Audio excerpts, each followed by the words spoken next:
नहीं कर पाते।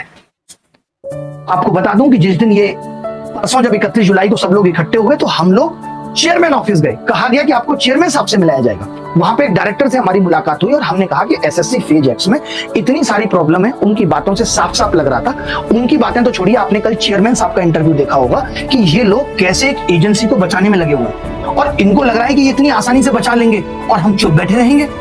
वो एजेंसी इतना करप्शन करेगी, लैब खरीदने से लेकर के सीट बिकने से लेकर के इनकी जो कहानी जब आपके सामने प्रूफों में आएगी, आप दांतों तले उंगली दबा जाएंगे और आप कहेंगे कि ये इतना भ्रष्ट सिस्टम है, आप फॉर्म भरना भूल जाएंगे। सोचिए, आपको लगेगा ही नहीं कि आपको नौकरी किस तरीके से मिल सकती है। इतना भ्रष्ट सिस्टम है, इतनी भ्रष्ट एजेंसियां हैं। ऐसे ही किसी एजेंसी को यह काम नहीं दिया जाता है।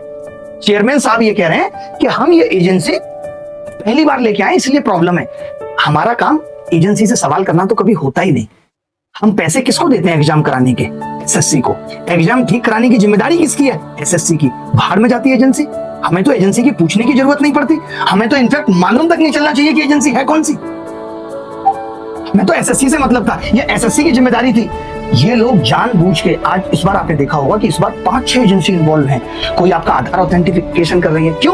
क्योंकि इनको एक दूसरे के सर ठीकरा फोड़ना होता है कि इसको ऊपर ये फोड़ देंगे, इसकी गलती की वजह से ऐसा हो गया, इसकी गलती की वजह से ऐसा हो गया।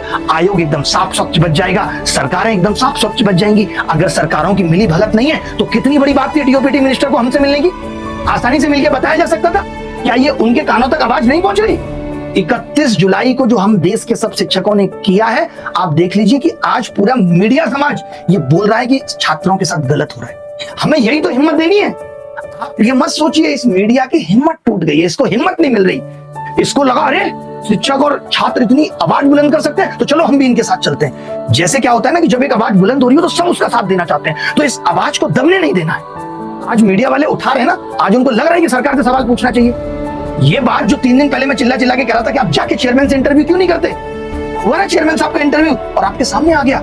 ये चेयरमैन की स्थिति है कि वो कहता है कि भाई पहली बार एग्जाम ले रहे इसलिए थोड़ी बहुत गड़बड़ें हो जाती हैं। जब हम डायरेक्टर से मिले तो डायरेक्टर ने कहा 50 से 55 हजार बच्चा प्रभावित है, बस सिर्फ 50 से 55 हजार। ये बच्चा 50 से 55 हजार सिर्फ है।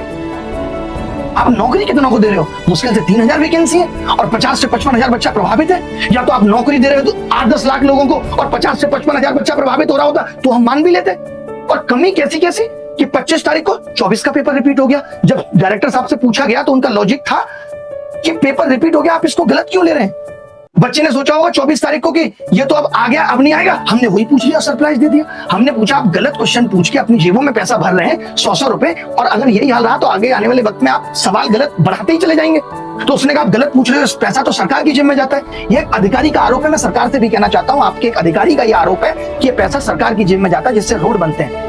तो आगे आने वाले वक्त में तो जेईई, नीट, यूपीएससी, आप सब में गलत सवाल पूछे और 100 रुपए क्यों चार्ज कर रहे हैं? एक बच्चा जो अपने माँ बाप की मजदूरी पे मुश्किल से फॉर्म भरता है और आप उससे अलग तरीके की वसूली चला रहे हैं। सोचिए कितना भ्रष्ट हो चुका होगा ये सिस्टम। और कमाल की बात देखिए कि जब आज इन बातों को उठा के हम मीडिया के सामने भी रख रहे हैं तो मीडिया कहता अच्छा ऐसा होता 100 रुपए लिए जाते हैं। 8 साल से चिल्ला रहे हैं तब तो यहां तक आवाज पहुंच पाई है कि 100 रुपए गलत तरीके से लिए जाते हैं। आप सोचिए अपनी आवाज को पहुंचाने के लिए डिजिटल इंडिया के दौर में आज 8 साल लग जा रही है।